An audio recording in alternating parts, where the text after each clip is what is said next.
Joining me right now is Brad Hubbard. We kind of call him our flood insurance specialist because of what he does with his company. Thanks for joining us again. Thanks, Al. Tell me about your company, first of all, and kind of give me your credentials about how you got involved in the insurance business and then flood insurance in particular. Sure. Well, my background's engineering. I worked in civil engineering for about 12 years.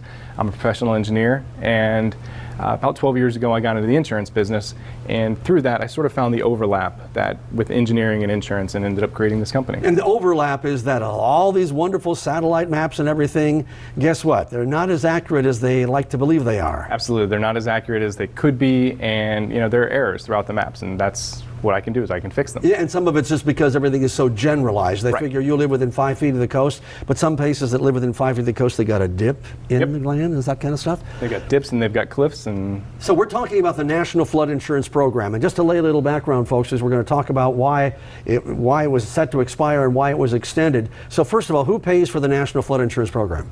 The National Flood Insurance Program is an arm of FEMA, and it is directly funded through premium payments on flood insurance. Right, and the reason that FEMA wanted to have it is because there are so many people that live in areas that are flood prone, Florida, 40% of us, I guess, along the way. So is it required for people to carry it? It's required for anyone who has debt, who's inside of that 100-year storm, the special flood hazard area, where they think it'll flood in the 100-year storm. But it's not that expensive, so you can have it. If you're outside of that, it's not very expensive. If you're inside of it, it can be expensive. Now, is that an AE zone? Is that what it's called? AE is one of the high-risk zones. There's also VE, which is the coastal beach stuff, that's velocity zones. But A and V are the two high-risk. Okay, so why was the National Flood Insurance Program set to expire on July 31st?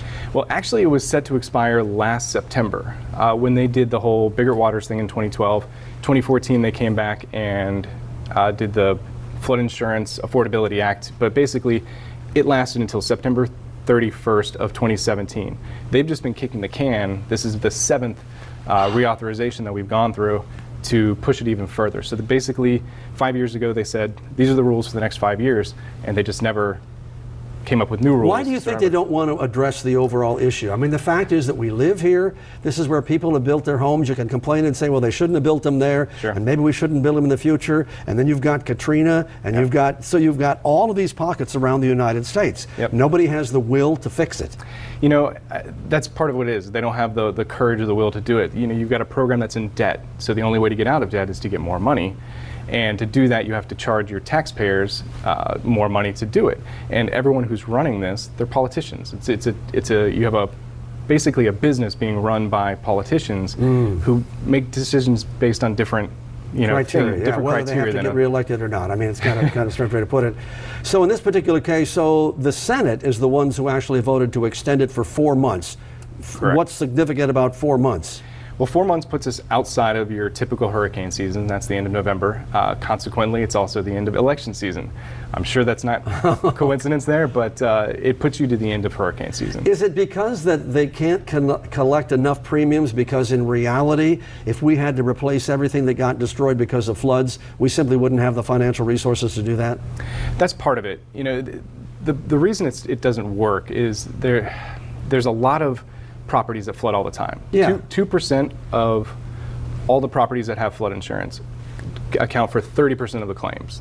So you have a huge disparity between places like Florida, which is a donor state, to areas of Louisiana and Texas and New Jersey that have these repetitive loss structures that have had over $1 million in flood claims paid out over 30 years on a $400,000 home. Now, you said Florida is a donor state? We're a donor state. Isn't that amazing when you think about how much water we've got around us? Absolutely. And the risks that we may take from hurricanes? Yeah, last time I looked at it, we've paid in about $12 or $13 billion in flood insurance premiums, and we've only had about $5 billion in claims. So we've been paying for everyone else's flood insurance claims here in the state of Florida. What happens at the end of 4 months again? Now it's the end of the hurricane season, and then what? We got to reauthorize it again? They've got to reauthorize it again. My guess is they'll probably kick it one more time, just because you're going to have the election stuff. There's going to be some members of Congress who aren't focused on it. But what it's looking like right now is everything's basically going to stay the same, except they're going to try to make private flood insurance easier. It's out there right now, but it's very much a headache to deal with the lender side of it and everything to accept private flood. Now, when you say easier, does that mean cheaper? I mean, National Flood Insurance Program, by the way, folks, if you're paying for that, for most people, it's not really that high. Right. Except if you're a commercial business, then I would imagine it's really high. So what if they could get private insurance at about that same cost? Private flood insurance it's rated more realistic, based on the risk as opposed to, well, who lives there or what is the use of the building. I've had cases where private flood insurance is a third of the cost of an NFIP policy. I've had cases where it's the other way around, where the NFIP is a third of the private, just because it's more realistic. But easier, I mean more on the lenders accepting it. Because one of the big issues that you have right now, the reason you're required to carry flood is because they have debt. The lenders have to agree to accept that as a flood policy. And the way that the law is written currently, it's not clear on whether they can or cannot accept private.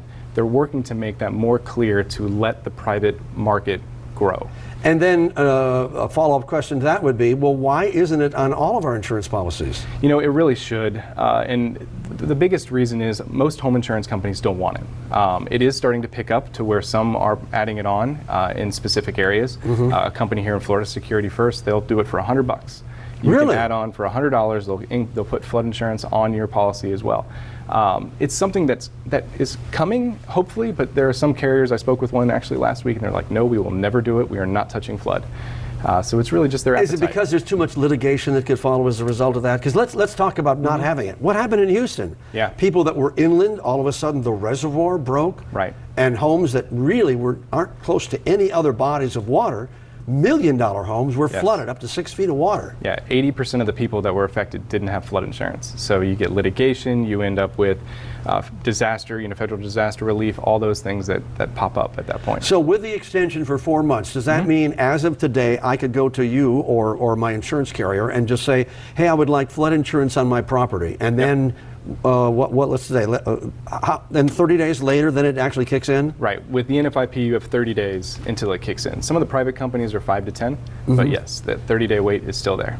Tell me a little bit about your company again. So you've are these mostly commercial places that you found that was way off in terms of what they thought would flood and what actually would flood? It's really across the board. It's commercial and residential. We've helped single-family homes, we've helped apartment buildings, we've helped condos, retail shops.